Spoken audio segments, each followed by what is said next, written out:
We are talking about relationship. Now, what kind of a relationship are you going to have with 8 people sitting around the table and looking at their phone? That is very true. People that they are in good, conscious relationships, they produce more oxytocin, the trust hormone, and less cortisol, which is the stress hormone. Right. How do you connect that with conscious relationships? Do you have to build relationship with honesty, trust?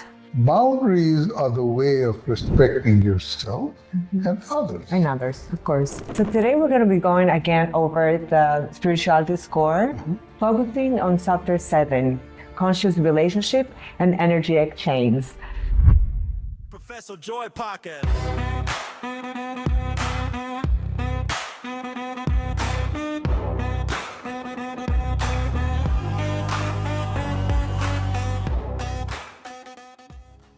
Hi everyone, welcome back to the JoyScore Podcast. I'm your hostess Maria, and today we are again with Dr. J in a different setup. Yeah. Well, welcome back from India. Thank you.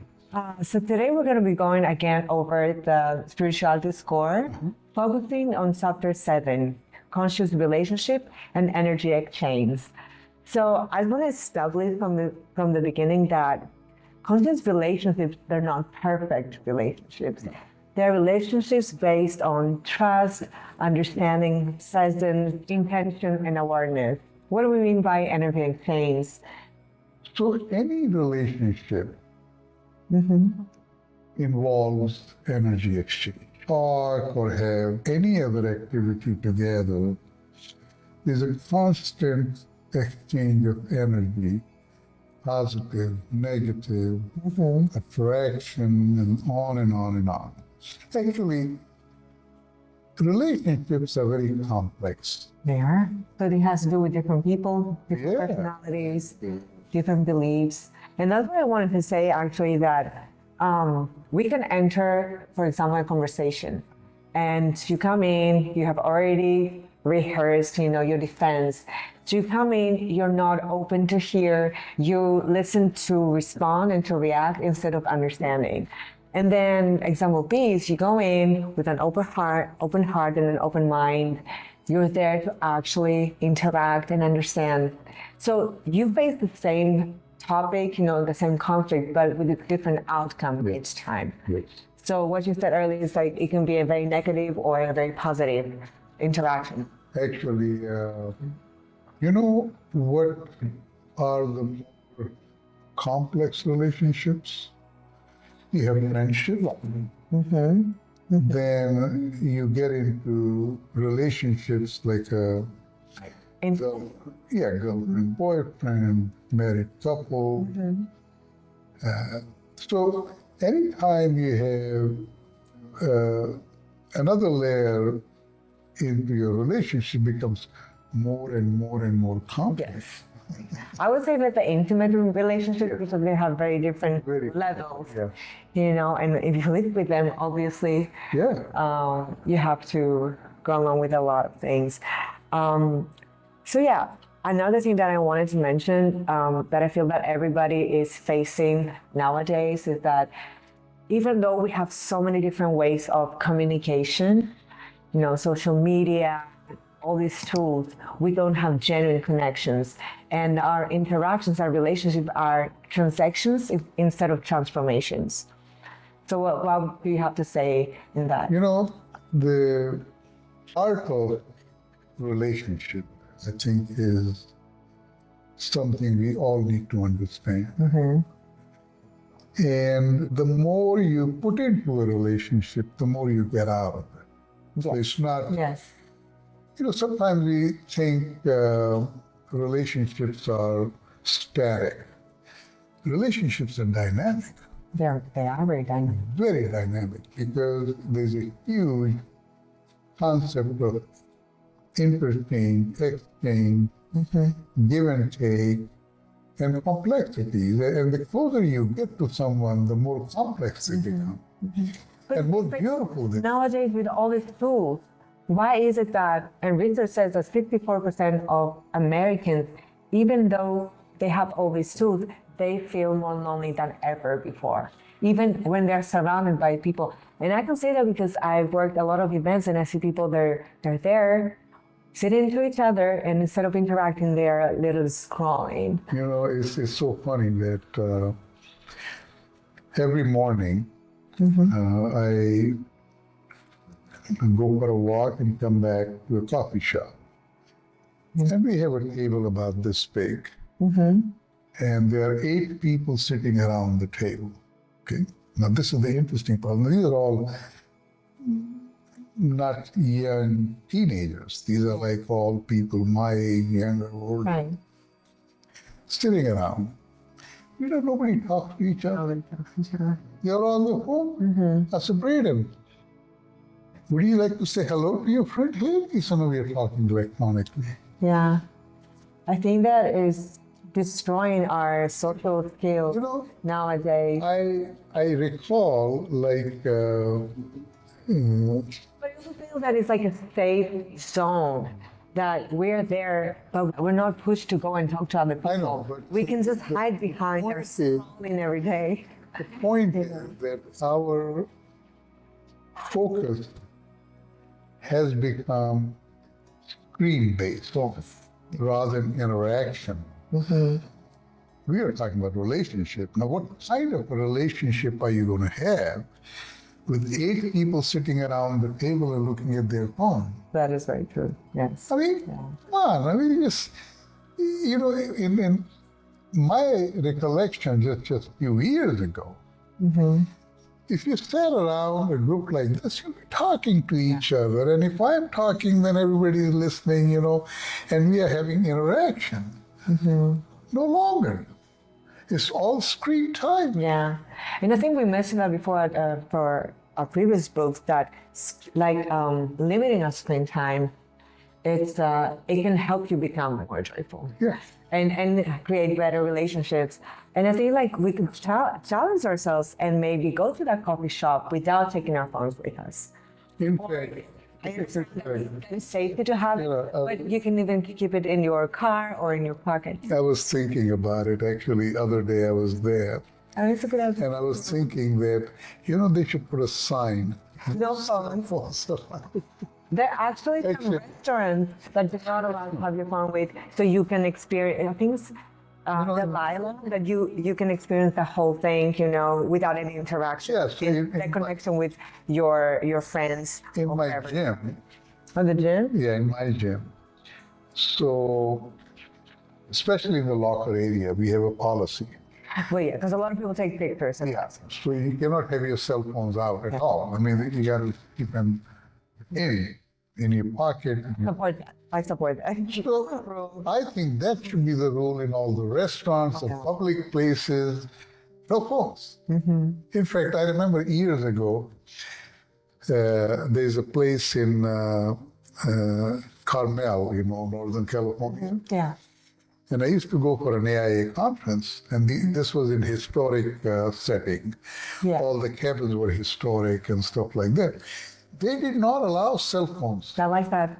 For 3 days, you did not have access to cell phone, media, television, nothing. Like a digital detox. Yeah, digital That's detox. something that we should And do. the idea was, because this was a design conference, so Right. the idea was you focused on the conference, the interactions, nothing else, you know? I like that. Something maybe we can try. Yes. So another thing that I wanted to mention is, well, when we manage to have this interaction, you can. There's something that a lot of people experience when you hang out with a certain type of people, that you can get either energized or drained. Right. And that's because there's this thing called energy contagion. That means our nervous system literally syncs to others around us. You know, I was reading a book which deals with emotional intelligence. Okay. And one of the things I took away from the reading was that you have to, in particular, watch people around you who are, like you mentioned a minute ago, who drain you. I call them energy vampires. Okay, vampires. What happens is you should be conscious. If I'm interacting with you, am I feeling good, energized, or drained, or what? You know, so if you feel the outcome of a relationship is negative, Or it can be a friendship. well, yeah, then if it's not positive, it's not reinforcing and helping, then you know that this is not a good relationship. Yeah, it's not productive. You know, get away from it, you know? You're right. And it could be a good friend, you know. Sometimes good friends. In fact, I remember I have a couple of very good friends at the gym, you know, my old friends, you know. And so one time I'm sitting in sauna and this guy walks in and says, "Hey, what's the name of your other boyfriend?" I said, "What boyfriend?" Oh, wow. Okay. I was not expecting that. Wow. I said, "You mean Steve?" He said, "Yeah." I said, "How is he?" I said, "Well, by the way, these are not my boyfriend. Biggest friend, yeah.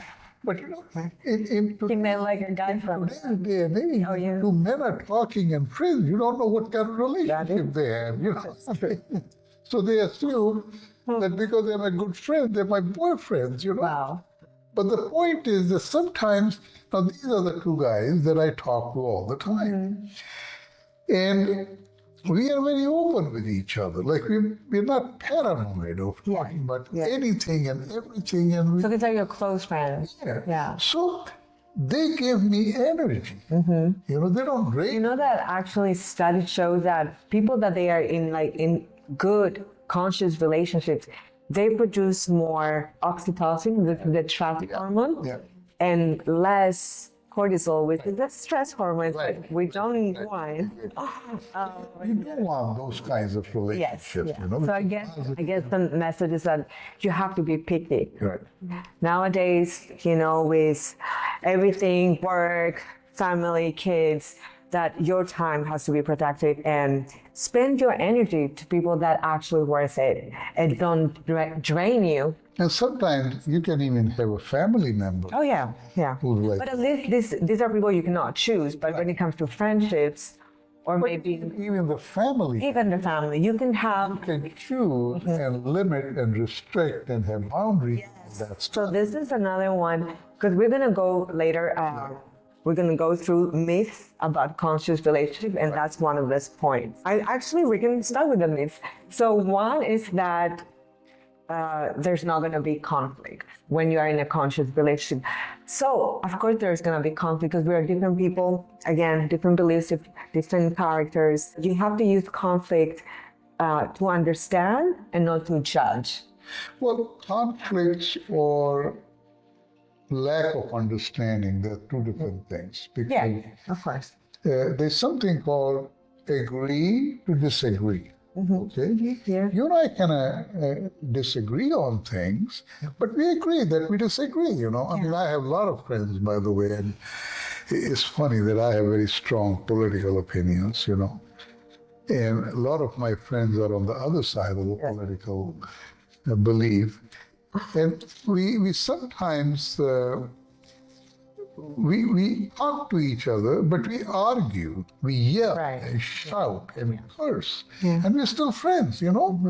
And we understand each other that we have different views. You know? You know what I did was I have different political opinions with my mom, and we agreed that we are not going to be talking about these subjects because I respect, you know, she's from a different era, she lives in a different country, and I'm in a completely different country. So I tried to convince each other it's not going to work. So we agreed that we're not going to talk about those things. There's no point. Respect their opinion, but you don't need to convince me or change my mind. So it does work. Agree to disagree. You know. So another myth is that love should be effortless. Right. So love is the opposite. It's hard work. You need presence, understanding, compromise. You have to suspend your ego sometimes. So it's definitely not something easy. And I would say that love not only romantic, but, you know, friendship, family. Again, we just talk about even parents and kids. Then the boundaries that we mentioned. So the myth is that boundaries push people away, but in actuality, what they do the opposite. Because I feel that boundaries, they are invitations, but with limitations when it comes to respect, clarity. So they're healthy, you know. Very healthy, yes, yes. And number 4 would be conscious relationships are only romantic. We just talked about that. It can be any kind of level, from friendships, colleagues, people you work with, community.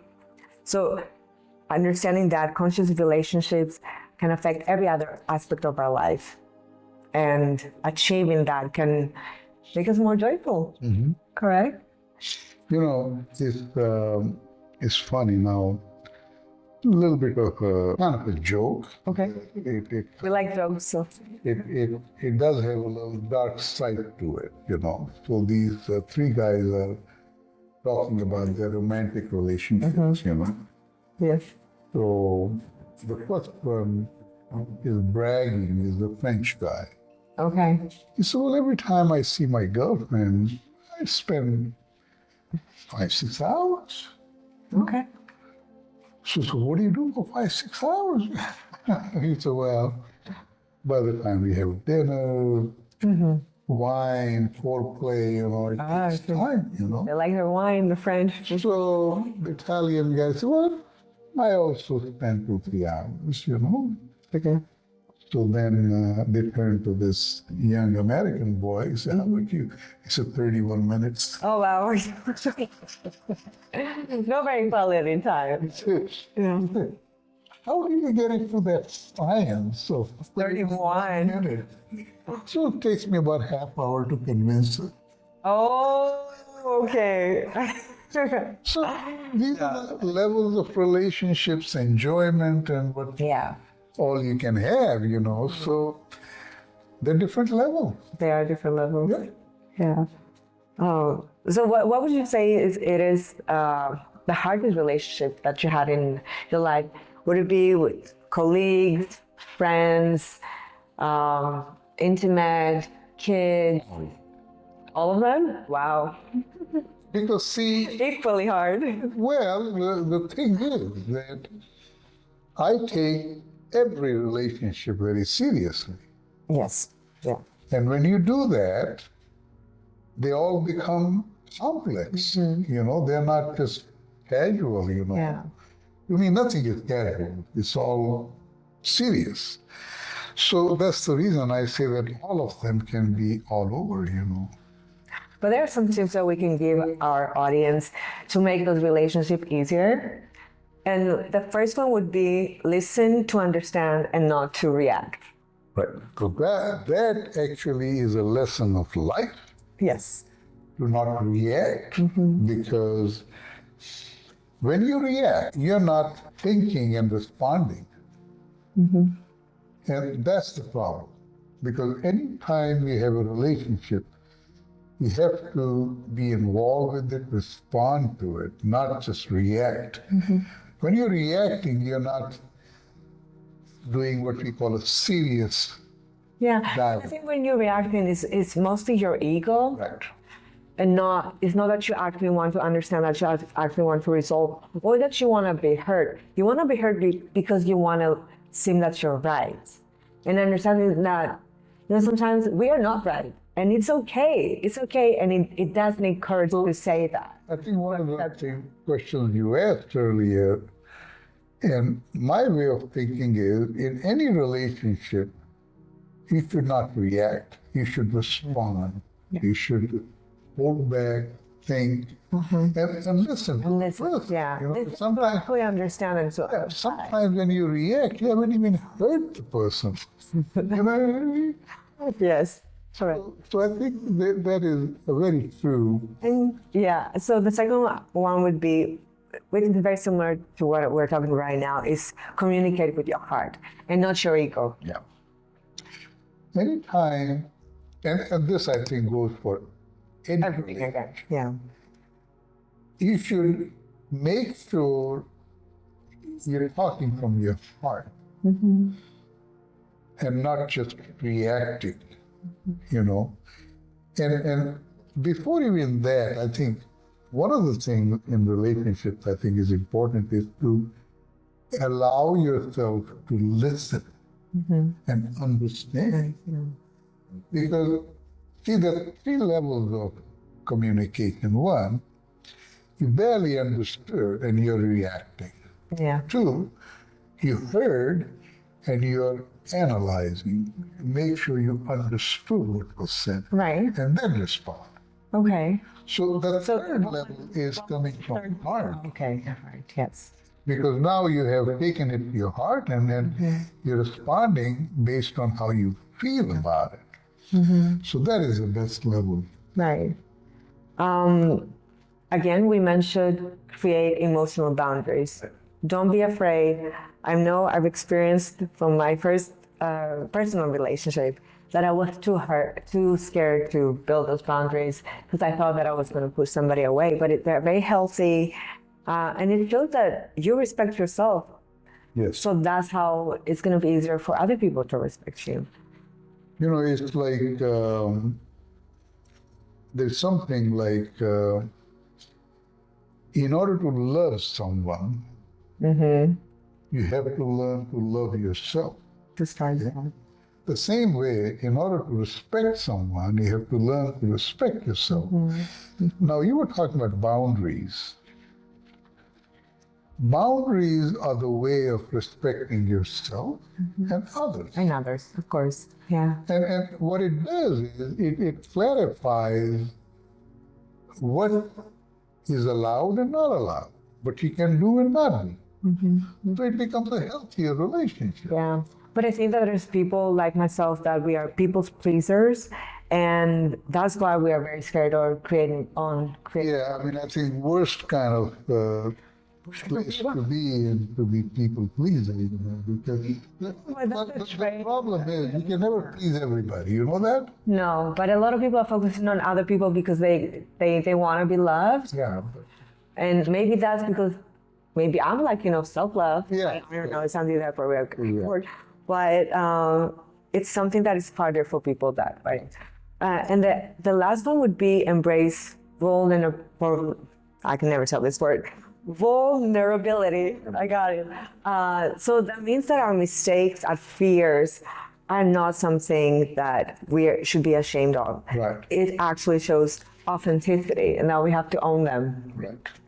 And I feel that there's something like that in relationships can bring people closer. It's easier to trust somebody when they have opened up to you and they talk about their struggles and their fears. And it's okay. That actually shows strength. Yeah, absolutely. I think we went through a lot of really good points. Yeah. I mean, relationships, again, it's not just, we're not talking about personal, it can be anything. So it's something you can apply all these tools to your life in any other aspect. Everything in your life is built on relationships. And I have seen it in very simple relationships. Like, I can take an example of as a professor, I have a student-professor relationship, an employer-employee relationship, and we had clients. I mean, we had clients all over. I mean, one of our clients was, you may not have heard the name, George Soros, Yes. So he bought a chain of cinemaplexes called Europlex, and he invited 11 architects to take part in the competition, and he gave each architect $25,000 to come up with an idea and present it. So I did, and then one of the challenges was that the team said, look, if you're looking for something fresh and unique, if you don't have it, don't waste your time or our time, I said, fair.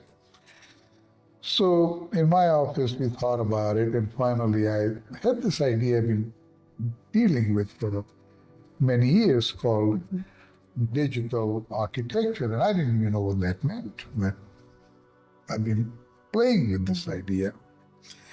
So I told my team that I have this idea called digital architecture, and we've never done anything like that. Not all it really meant was everything in this project would be digitally projected. Mm-hmm. Even the colors on the walls are not painted, it's projected. Okay. Visual images, everything is projected. Everything is Digital. monitored and digital.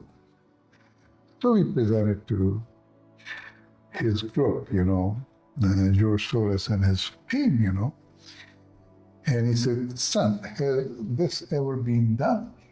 Mm-hmm. He said, "So, never been done?" I said, "Sir, it hasn't even been heard. Oh, wow. Leave aside done or seen." Yeah. He says, so we are going to be the guinea pigs? I said, yeah. Somebody has to do that, right? Somebody has to. And this project literally revolutionized the concept of cinema going in Switzerland. Wow. Yeah, we started with one project. Within 6 months, we were doing 8 projects. It caught like fire, Because the first project when we came out with it, just dynamite. Just unbelievable. People haven't seen it. And the beauty of this project was that you go in, and every minute that you're there is transforming, is changing. It's not the same. Because generally when you go to a cinema place, you have Looney Tunes and posters all painted. And so it's there. In our case, it was constantly transforming and changing. It was phenomenal. Actually, a lot of the stuff you see today came out of that concept. Okay. Yeah. So it's very important to take risks, I guess. Yeah. To be a pioneer. Yep. And how do you connect that with conscious relationships? Do you have to build relationship with honesty, trust? Yes. So with all these teams that you work together. yeah, and I think the easiest way of when it is from your heart, Yeah. not your lips. Okay. See, lips can be deceiving, That is very true. Lips lie. They lie. but from your heart, you cannot deceive. Correct. Yeah. Your heart is pure.